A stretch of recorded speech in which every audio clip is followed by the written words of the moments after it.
I can't really say we predicted it because like it was just inevitable. Whoa!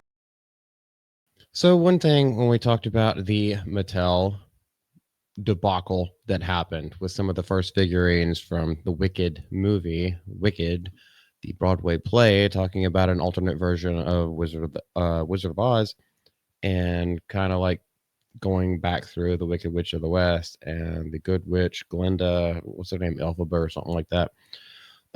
Well, there's something that happened, and there is now a lawsuit. And yes, we did predict it. I can't really say predict because there's no way this wasn't going through, but this happened and is coming in the news more quickly than any prepubescent kid who actually went to that website. But this is one of those things that we kind of knew was going to happen. There were going to be lawsuits. There is something that stands out about this one, though. So they're suing Mattel themselves. Noted, not Disney. Now, I think this obviously this is going to go to a trial, at least a summary judgment, and which Disney will have to speak up for themselves so that they're not lumped in. Because I would feel like surely they basically maybe they don't have final say, but like who did the printing? Like who wrote the mock up for them to just print it? Is Mattel entirely in charge of that? It'd be interesting to know. But apparently, this mother has found it out. So they're facing a lawsuit for its controversial toy line. The toy line isn't controversial. It's the link that's on the back of it that's controversial. The toy line itself is not. So I don't really like that wording, but you know what I mean. So last month when this happened, it includes a series of dolls marketed to little girls or little gay boys or just people who want to be collectors. You don't have to be gay to like musicals.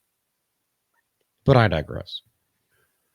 So, following the outrage and controversy, this calls Mattel's quick to apologize and recall its products. Not quick enough because I'm pretty sure I either did two videos or we talked about. I did a video and then we did a live stream. By the time of the live stream, the day after, they still hadn't announced anything. So I don't know. I don't really know about that. So Mattel was made aware of a misprint on the packaging, primarily sold in the U.S. because it's not doing well overseas anyway. Maybe because they're not putting maybe because they're not promoting this certain site overseas. Uh, Perhaps they should have. It might get them more international box office sales. So it was, yes, we all know by now it was intended to go to wickedmovie.com. However, wicked.com is something completely different and adults only. Obviously, they're saying we deeply regret this unfortunate error. Of course you do, because they're taking you to court over it. So, so I mean, I shouldn't laugh at this if this actually happened, but that is kind of where my question lies. Did this actually happen, or did someone find out about the news and just like, well, we did buy one of those. Let me go check. I had it. I was about to wrap it up for Christmas. I wasn't going to give it to my little daughter until then. Let me go check. Oh, I have it. Now I can claim a lawsuit. There are people like that out in the world. So we need to find more details, but the whole situation is just hilarious to me. This oversight is, ooh, it's a chef's kiss. She's cool. Okay, so bringing it back down a notch, the woman claims that she's suing for emotional distress the misprinting caused both her and her young daughter. It's unclear. Emotional. I can understand the mother having emotional distress. Get a refund. Don't let your daughter look that website up. And the distress is all on you. It takes all about 2 minutes, and you're done with it. Well, maybe I should check things, and maybe I should check labels. Maybe I should pay attention to my kid and all the things that I'm putting in her hands more. Maybe I should be a better mother. No, it's not that.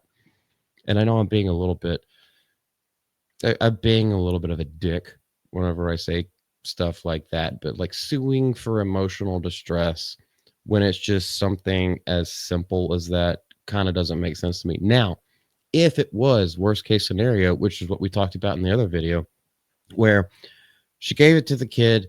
The kid was like I said in the other video, like reading the cereal box on the back. It's like, ooh, I got to read every little thing because they're curious and intuitive minds. And then actually went to that website and saw some of that stuff. Now that is a completely different story, and that would be something that would be viable, in my opinion, in a court case. But how do we find out if that's actually what happened? It's up in the air. What we do know, since I am talking about things that might have happened, might not have happened, what we do know is that this court case has been filed in a federal court in Los Angeles, which is where Mattel is headquartered. So this will definitely be in the news lines. It will definitely get some, I would say, probably traction. It might end up becoming a class action lawsuit because I have a feeling other people are going to try to pile on. But as of right now, we don't know. What we do know is that the injunction, not the injunction, but like the suit has been filed. And this is a specific story that they're going to. Gotta tell you, I don't know how well the court systems work in Los Angeles, but I figured it would take longer for someone to make a fuss about it. But what do you guys think? This is Multi from the GCA. We will see you later. Don't look up that site unless you want to and you're of age. I don't care. I can't police you. I don't even want to. It's just gay.